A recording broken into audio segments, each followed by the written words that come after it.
우리는 지난 편을 통해 우리의 신앙이 성장하기 원할 때 우리가 반드시 알고 넘어서야 할 것이 무엇인지에 대해 살펴보았습니다. 만약 누군가가 신앙생활을 시작하게 된다면 이때부터 속사람에 속한 하나님의 법과 겉사람에 속한 육체의 죄의 법이 서로 싸우는 것을 경험하게 됩니다. 그리고 이때 무엇이 이기느냐에 따라 신앙이 성장하기도 하고 정취하거나 퇴보하기도 합니다. 만약 하나님의 법인 말씀과 육체의 소욕, 세상적인 것, 죄가 서로 충돌하며 갈등을 일으킬 때 하나님의 법인 말씀을 선택하며 결단하며 나가게 된다면 이때 우리의 신앙은 성장하게 됩니다. 반면 누군가 이때 육체의 소욕, 세상적인 것, 죄와 타협하며 살아가게 된다면 이럴 때는 신앙이 정체되거나 퇴보하게 됩니다. 그러므로 신앙이 성장하기 원하시는 분들이 있다면 이 신앙의 원리를 알고 하나님의 법인 말씀을 따라 살려고 결단하며 애를 써야 하는 것입니다. 이럴 때 우리의 신앙이 성장하기 때문입니다. 그렇다면 여러분, 만약 우리가 이렇게 말씀을 선택하며 결단하며 살아가게 된다면 이런 사람의 신앙은 어떤 단계로 성장하게 될까요? 이번 시간에는 이에 대해 함께 나누기 원합니다. 여러분, 우리가 만약 겉사람의 육체의 소욕이나 세상적인 것, 죄가 아니라 속사람에 속한 하나님의 법을 따르며 살게 된다면 어떻게 될까요? 사도 바울은 우리가 이렇게 한다면 아래와 같이 된다고 말을 합니다.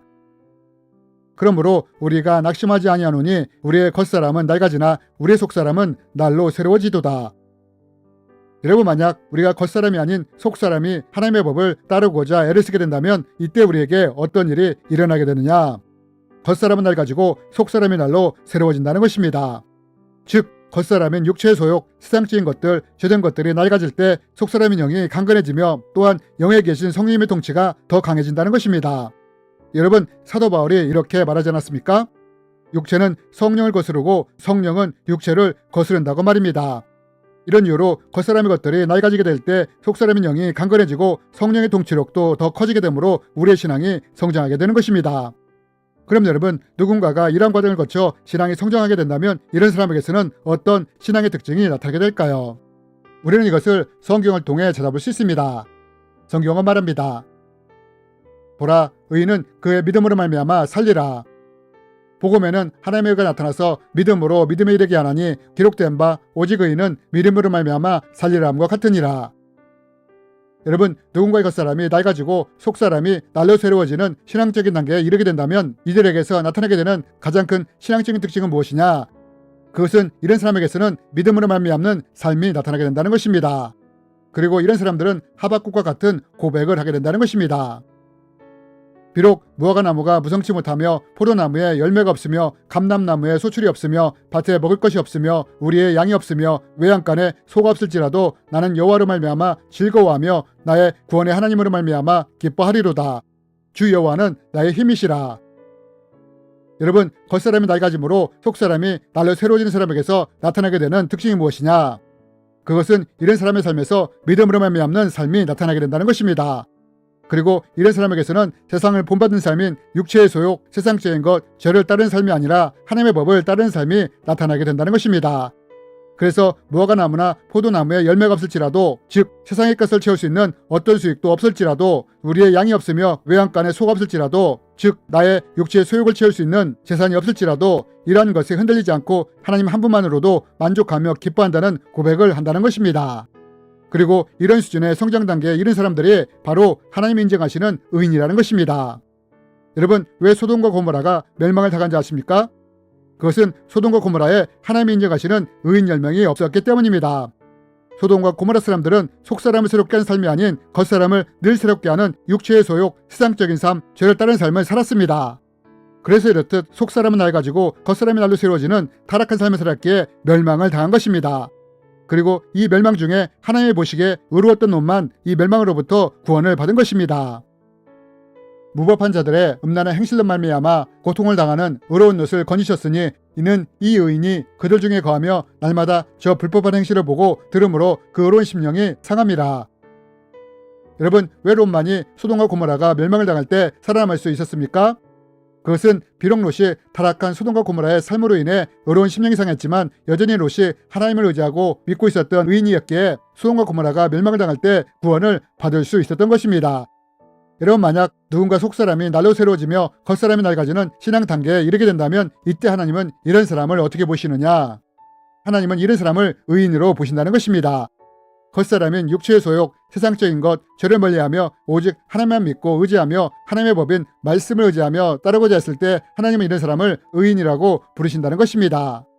그리고 이렇게 우리의 신앙이 성장하게 된다면 이때부터 우리는 또 무엇을 경험할 수 있게 되느냐? 이때부터는 하나님이 책임지시고 보호하시고 인도하시고 채우시고 먹이시는 것들을 체험할 수 있게 된다는 것입니다. 풍성하게 채우시고 먹이시는 것들을 체험하게 된다는 것입니다. 여러분, 하나님이 성경을 통해 하나님이 인정하는 의인을 어떻게 책임을 진다고 말씀하십니까? 의인의 길은 돋는 햇살과 같아서 크게 빛나 하늘에서 광명에 이르거니와. 의인의 길은 정직하며 정직하신 주께서 의인의 척경을 병탄하게 하시도다. 병이 낫기를 위하여 서로 기도하라. 의인의 간구는 역사하는 힘이 크미니라. 여러분, 만약 누군가가 신앙이 성장하여 이 의인의 단계에 이르게 된다면 이때부터는 하나님이 책임지시고 보호하시고 인도하시는 것들을 체험하게 된다는 것입니다. 하나님이 부어주실 때는 풍성하게 부어주시는 것을 경험하게 된다는 것입니다. 여러분, 아브라함과 롯은 기근이 들었던 가나안 땅에서 어떤 것들을 경험하게 됩니까? 은과 금이 풍부해질 뿐 아니라 가축도 풍부해지는 것을 경험하지 않았습니까? 이삭이 하나님의 말씀을 믿고 의지하며 그랄 땅에서 농사를 지었을 때 100배의 소출을 거두는 것을 경험하지 않았습니까? 노아는 어떻습니까? 세상에 멸망을 당할 때도 하나님이 노아의 생명을 책임지시지 않습니까? 롯은 어떻습니까? 롯도 그러하지 않습니까? 소돔과 고모라가 멸망을 당할 때 의로운 롯을 구해주시지 않습니까? 욥은 어떻습니까? 여러분, 이런 하나님이 인정하시는 의인의 단계에 이르게 된다면 이때 이런 사람들이 무엇을 경험할 수 있느냐? 하나님이 책임지시며 인도하시며 보호하시며 채우시는 것을 경험할 수 있게 된다는 것입니다. 여러분, 겉사람의 육체의 소욕, 세상적인 것, 죄된 것들과 싸우며 이러한 겉사람의 것들이 낡아질 때 우리 속사람은 날로 새롭게 됩니다. 속사람이 하나님의 법인 말씀을 선택하며 결단해 나갈 때 속사람이 강건해지는 것입니다. 그리고 이런 사람은 세상에 중심을 두는 삶이 아니라 하나님께 중심을 두고 믿음에 중심을 두는 삶을 살아가게 됩니다. 즉, 믿음으로 말미암는 삶을 살게 되는 것입니다.